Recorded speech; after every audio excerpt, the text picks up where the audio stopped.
드디어 라미시 3회차 해설 영상 시작해 보도록 하겠습니다. 우리 3회차 해설 영상에서는 몇 가지 좀 과정 혼합이 되어 있는, 그러니까 2학년 때 과정들 이런 거 있잖아요. 2학년 때 연립방정식 풀이라든지 뭐 2학년 때 경우의 수 확률이라든지 이렇게 과정 혼합이 되어 있는 유형들이 몇 개가 있었는데 그래도 어렵지 않게 문제를 잘 해결했었던 것 같습니다. 3회차 해설 영상 시작해 보도록 할게요. 자, 선생님이랑 같이 볼 문항은 이제 5번 문항인데요.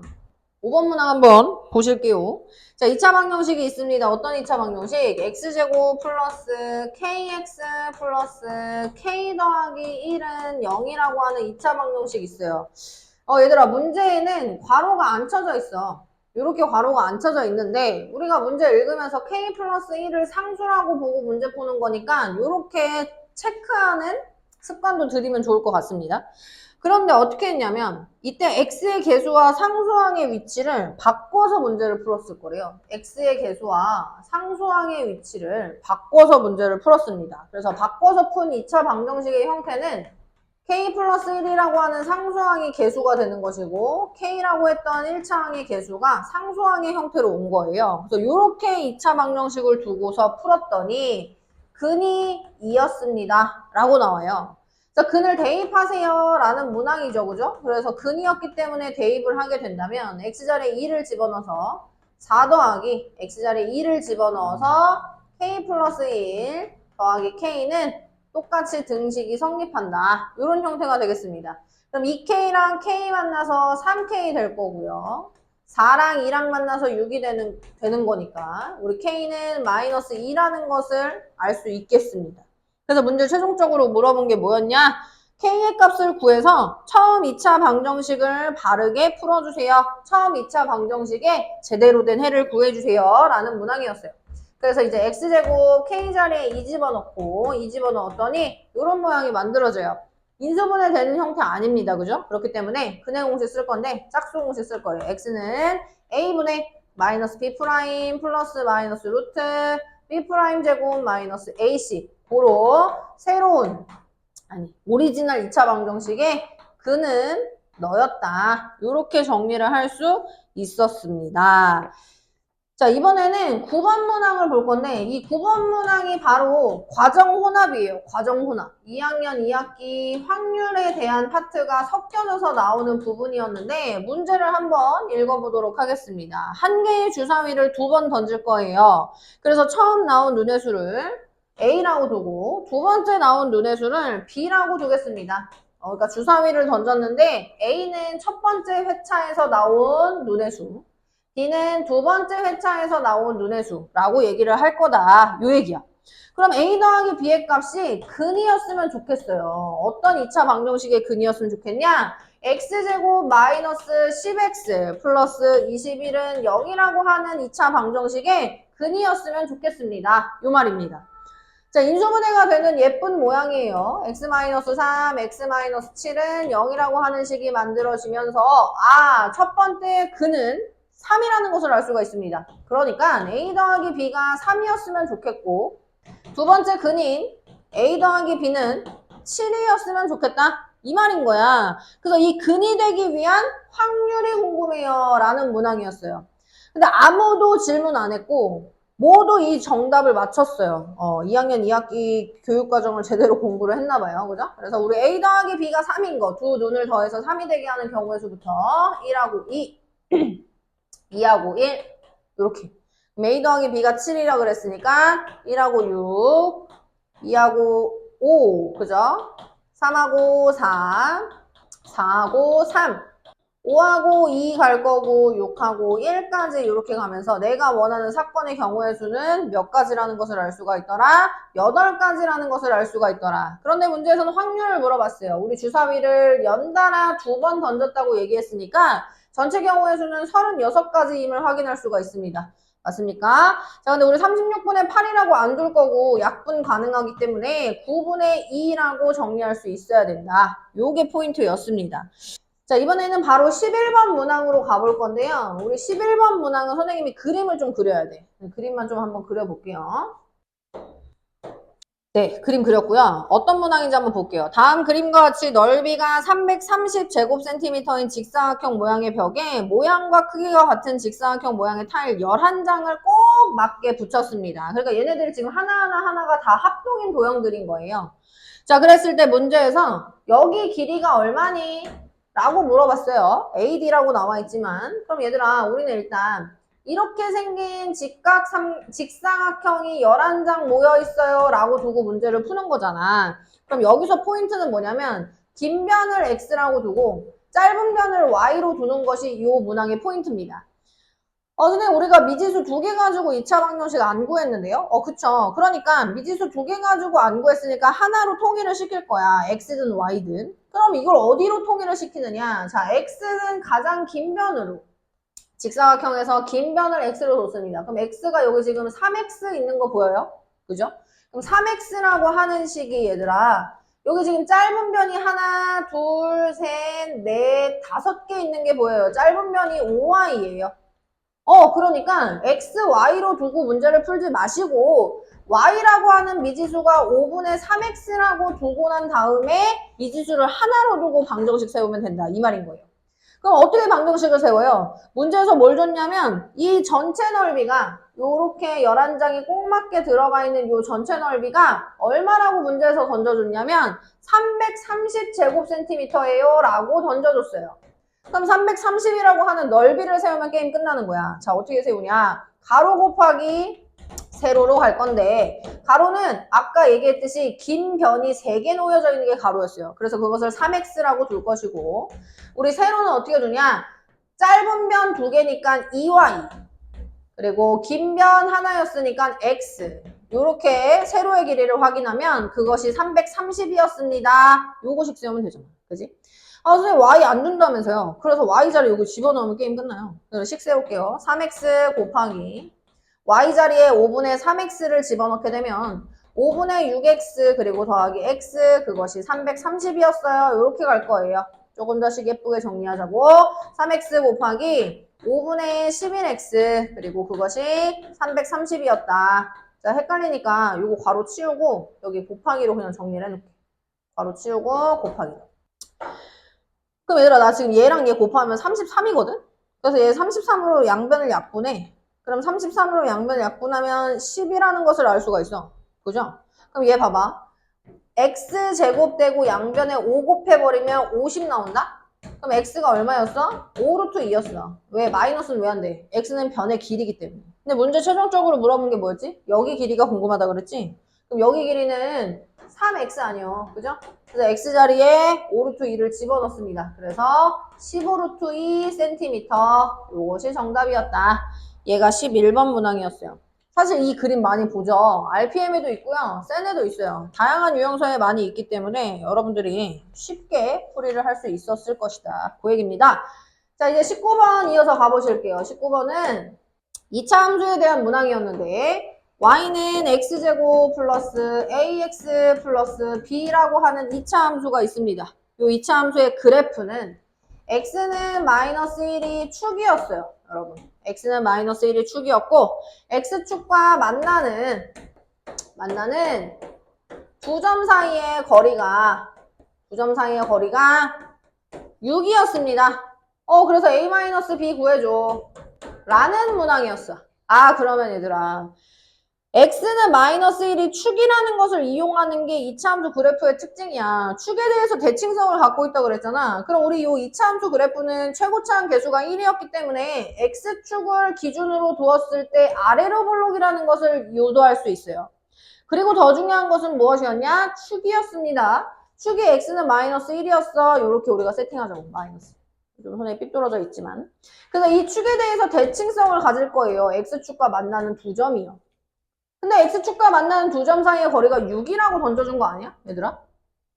야, 그럼 너무 쉽지. 여기가 6이잖아. 그럼 요 한 변의 길이가 3이었고 요 한 변의 길이가 3이었다. 이렇게 가면. 그럼 요 점의 좌표를 읽을 수 있어야 됩니다. 어떻게요? 마이너스 1로부터 3만큼 커진 수이기 때문에 2,0이라는 것을 알 수 있어야 돼요.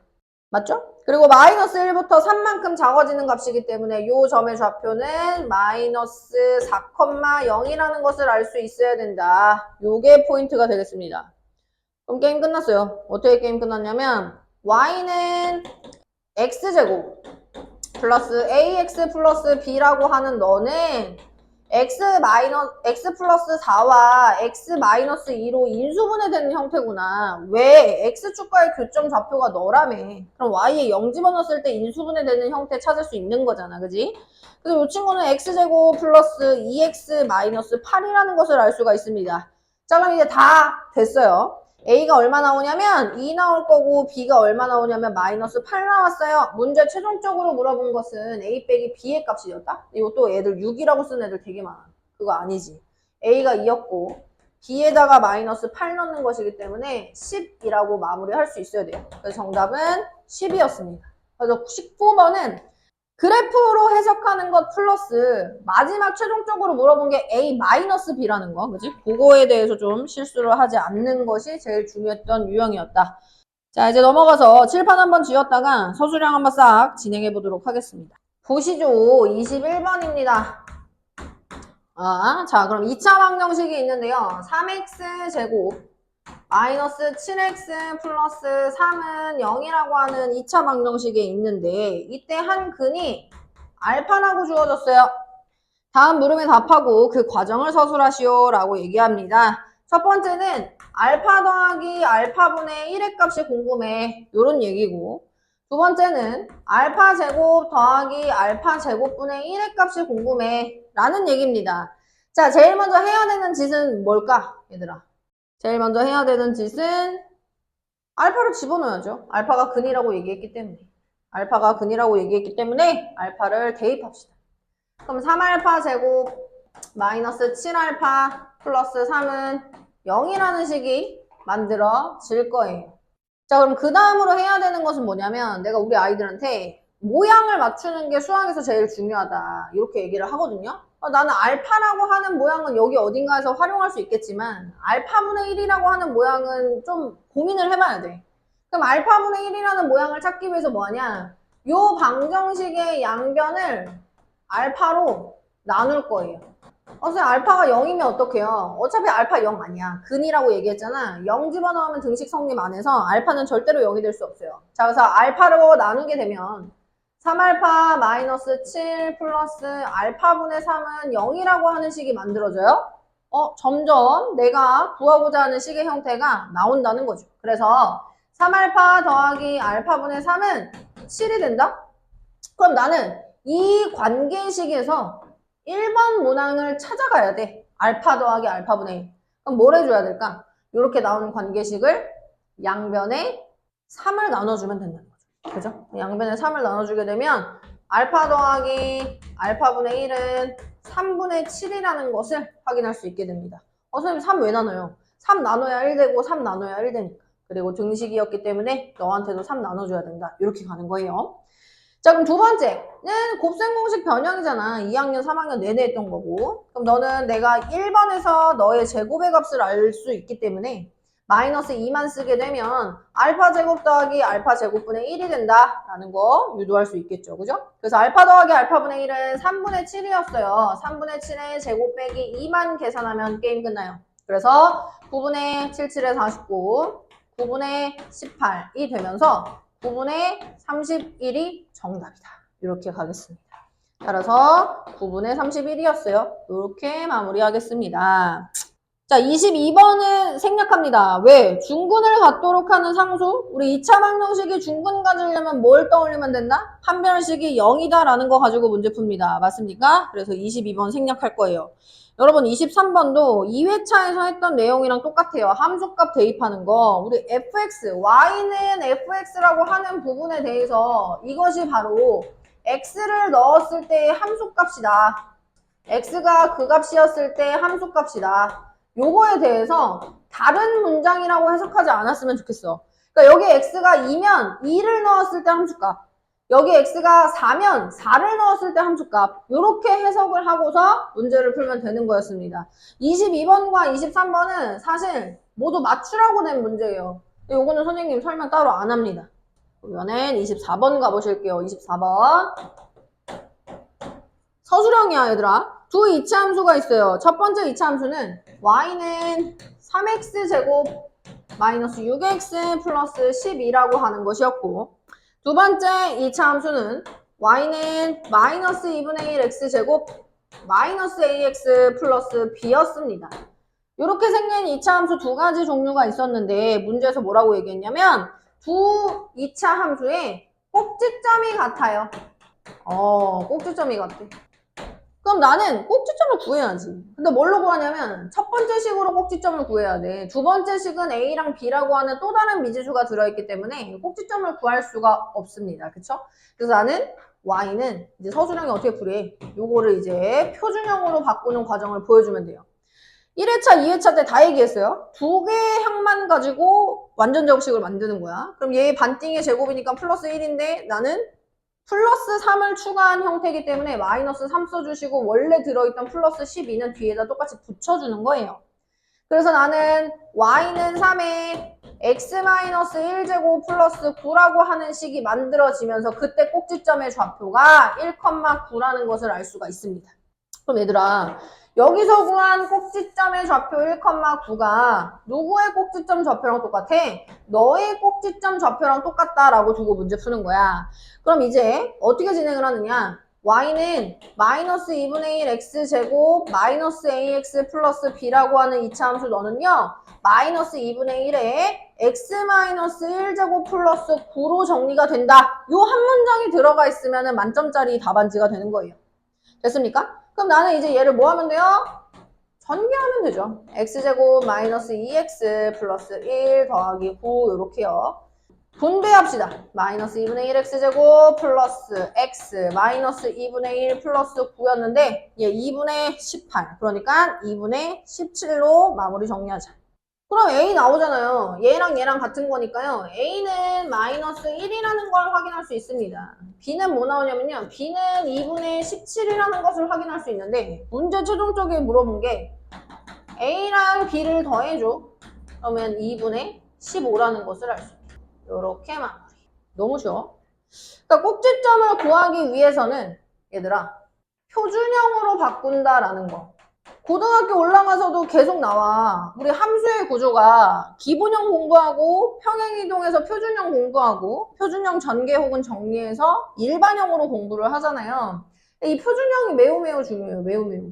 아시겠죠? 그죠? 24번 마무리하고 자 이제 라미시 해설 영상의 마지막 25번 문항 가보도록 하겠습니다.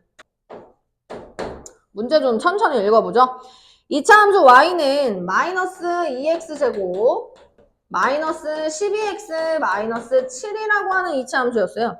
이 그래프를 x축의 방향으로 k만큼 그리고 평행이동한 그래프에서 뭐 어쩌고저쩌고 블라블라 나와 있는데 그 다음 문장이 사실 제일 중요하긴 하지만 우리는 얘를 평행이동해야 되는 상황이기 때문에 요 일반형으로 나와 있는 식을 표준형으로 먼저 바꿔봅시다. 그래서 y는 마이너스 2에 x제곱 플러스 6x 요 두 개 항만 가지고 완전 제곱식 활용한다 그랬어. 그럼 너 반띵의 제곱이니까 9가 따라올 것이고 나는 마이너스 18을 추가한 것이기 때문에 플러스 18에 마이너스 7이라고 정리하면 주어진 2차 함수라고 하는 그래프의 식이 표준형의 식으로 바뀐다는 것을 알 수가 있겠습니다.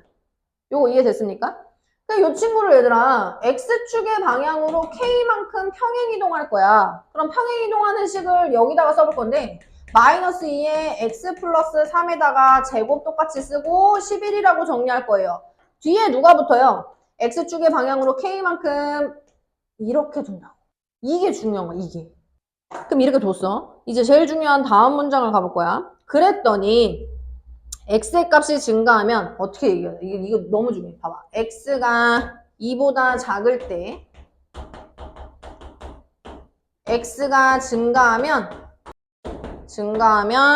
y가 증가. x가 2보다 작을 때 x가 증가하면 y가 감소. 얘들아 1회차에 설명한 문제랑 똑같아. 증가 감소라는 이러한 얘기가 나오면 기준이 될 수 있는 형태는 무조건 축밖에 없다 그랬어. 그럼 얘는 이 두 문장의 제일 중요한 해석본은 축의 방정식이 x는 2였습니다 라는 거예요. 아, 사실 증가 감소 이거 지금 여기서는 안 중요해. 얘 가지고 지금 문제 푸는 거 아니야. 뭐 가지고 문제 푸는 거야? 구간이 정해져 있고 구간에 따라서 그래프의 개형이 달라진다라고 해석하는 게 중요한 거예요. 왜 그런 거예요? 이차 함수 그래프는 축에 대해서 대칭이니까. 너무 중요해. 얘들아, 너무너무 중요해. 그지? 그럼 나는 지금 축이 x는 2라고 하는 것을 알았기 때문에 지금 내가 평행이동한 요 그래프에서 축의 방정식만 읽으면 게임 끝나요. 그 축의 방정식이 누구야? 얘를 0이 되게 하는 애. 그게 꼭지점의 x좌표잖아. 꼭지점의 x좌표가 축의 방정식이었습니다 라고 우리가 공부를 했기 때문에 얘를 0이 되게 하는 애가 누구냐면 x는 k-3이었어요. 맞습니까? 자, 그럼 k-3이 누구라고? 2라고. k-3이 2라고. 그럼 k는 얼마야? 5라는 얘기죠. k는 5입니다. 여기다 안 쓸게. 여기다 쓸게. 그래서 k는 5라는 것을 알 수가 있습니다. 25번 문항은 그래프 해석하는 부분도 맞지만 그 문장을 하나하나 구조로 파악했을 때 기준이 되게 하는 것이 축이었습니다 라는 걸 해석하는 게 매우 중요했습니다. 알겠습니까? 자, 이렇게 라밋이 1회차, 2회차, 3회차 모두 해설 영상 마무리했어요. 근데 이제 저번 1학기 중간고사 때보다는 1학기 기말고사 때 라밋이 문제 유형이 정말 학교 시험에서 최다 빈출로 나오는 것들, 엄청 난이도가 어려운 문제들은 아니었지만 모든 학교에서 다 출제가 되는 유형들이 엑기스로 다 들어있었습니다. 그래서 다음번에는 조금 더 고난도 문항들을 섞어서 한번 출제하는 연습을 해볼 것이고요. 이번에는 모든 문항들, 우리 1회차, 2회차, 3회차 있잖아. 2차 함수, 2차 방정식 요거는 고등학교 1학년 올라가서도 나오는 파트거든? 그래서 요거를 좀 계속 반복적으로 연습하고 복습해봤으면 좋겠어요. 알겠죠? 그래서 오늘 라밋이 해설 영상 3회차까지 완료했고요. 우리 여름학기 또 열심히 으쌰으쌰 공부해서 2학기 때도 대박 내보도록 하겠습니다. 모두 고생 많았습니다.